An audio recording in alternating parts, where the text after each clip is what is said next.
Hello everyone. कुछ दिन पहले हमने एक if condition logical value check करने के लिए एक फॉर्मूला वीडियो डाला था। आज उसी फॉर्मूले को थोड़ा सा आगे रिपीट करते हैं। एक बार थोड़ा सा लास्ट रिवीजन।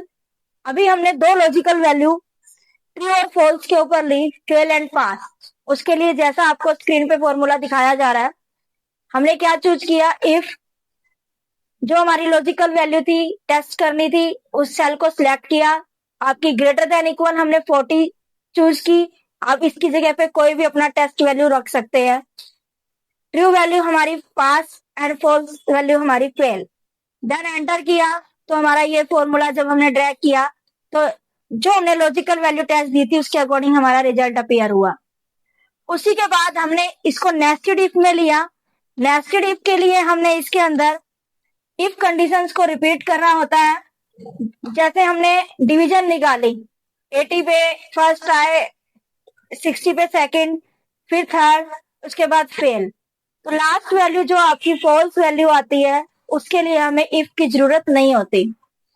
अब नेक्स्ट जो टॉपिक आ रहा है हमारा वो भी इफ कंडीशन के ऊपर हमारे पास रहता है। जैसा मैंने आपको इस शीट पे करके दिखाया हुआ है कि कई बार क्या होता है कि एक बच्चा टेस्ट के अंदर इंग्लिश में उसके कम मार्क्स, मैथ में उसके ज्यादा, या कोई भी 2-3 सब्जेक्ट थे, 4 सब्जेक्ट थे, उसमें एक सब्जेक्ट में उसकी जो हमारी परसेंटेज वैल्यू 33 या 40 जितनी भी रखी गई है उससे वो कम मार्क्स लाया, वो हम टोटल में ऐड नहीं करते। आज हम वही सीखते हैं। उसके लिए हमें यूज करना होता है एंड से हम उस वैल्यू को अपनी वैल्यूज के अंदर लॉजिकल टेस्ट करेंगे।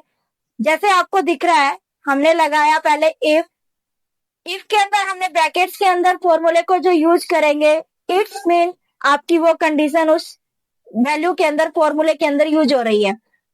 हमने किया एंड आपकी दोनों वैल्यूज को हमने 33 से H3 पे हमारी इंग्लिश के मार्क्स थे मोनू के, और I3 पे हमारे जो मार्क्स थे वो मैथ के थे। हमने क्या किया, दोनों वैल्यूज को 33 दिया। फिर हमने कंडीशन दी ट्रू वैल्यू हमारी की इसकी इनका सम करें। देन हमने एंटर किया, ये हमारा रिजल्ट आया, हमने उसके अकॉर्डिंग किया। हमारा वहां पर फॉल्स आया जहां पर इसके रिजल्ट मैच नहीं हो रहे थे। बट यहाँ भी हमने एक चीज पाई। सबसे पहले आपको एक बार इस फॉर्मूले को मैं दोबारा रिपीट करके दिखाती हूँ, फिर हम आगे चलते हैं। सबसे पहले हमने क्या किया, इक्वल इफ एंड का यूज करेंगे। एंड के बाद आपकी ये वाली सेल को यूज करेंगे। ग्रेटर देन इक्वल जो भी आपने देना, 40 देना है, 33 देना है, जो भी आपका परसेंटेज रेशियो रखा गया है वो रखेंगे। फिर कॉमा आप दूसरी सेल को यूज करेंगे। देन ग्रेटर देन इक्वल 33 या 40 जो भी दिया, हमने 30 रखा तो 30 दे देते हैं इसमें। आपकी ब्रैकेट क्लोज हुई। जब हम जिस ब्रैकेट को क्लोज करते हैं उसका कलर हमारा हाईलाइट होगा कि हमने इस ब्रैकेट को अभी क्लोज किया। कॉमा नेक्स्ट हमने क्या करना है, इनका सम करना है। सिलेक्ट करोगे, सम वाला फॉर्मूला जैसे आप लगाते हैं, इक्वल सम था, इसमें इक्वल ऑलरेडी इफ से पहले लगा हुआ था। हमने ब्रैकेट को बंद किया, यहाँ हमारी अभी सम की ब्रैकेट बंद हुई और अब इफ वाली ब्रैकेट हमारी बंद हुई।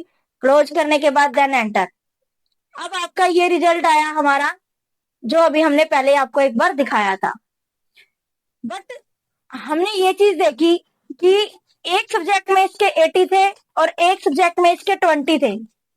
उसके लिए हमने, चलिए अब हम इसका नेक्स्ट पार्ट चाहते हैं कि यहाँ पर मैथ के अंदर 80 वैल्यू आई है, इसकी मैक्सिमम है 30, तो वो यहाँ पर हमारी अपीयर हो, शो हो। उसके लिए क्या करेंगे, दोबारा से हम इफ को स्टार्ट करेंगे।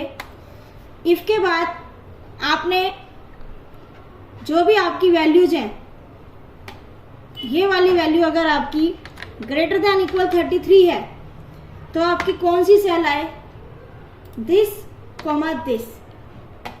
आपकी H3 I3 पे है हमारा डाटा। ब्रैकेट को क्लोज करेंगे, देन एंटर।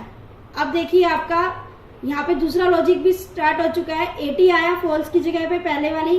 अब हम इसको ड्रैग करेंगे, जो इन दोनों में मैक्सिमम नंबर होगा आपका वो नंबर आपका यहाँ पर टोटल में बच्चे का एक एग्जैक्ट रिजल्ट बनता है इसे कि हाँ जिसमें उसका मैक्सिमम गया 30, उसके अंदर उसके ये रिजल्ट था, ये था। पहले वाला जो हमारा टोटल था उसमें वो फॉल्स आ रहा था।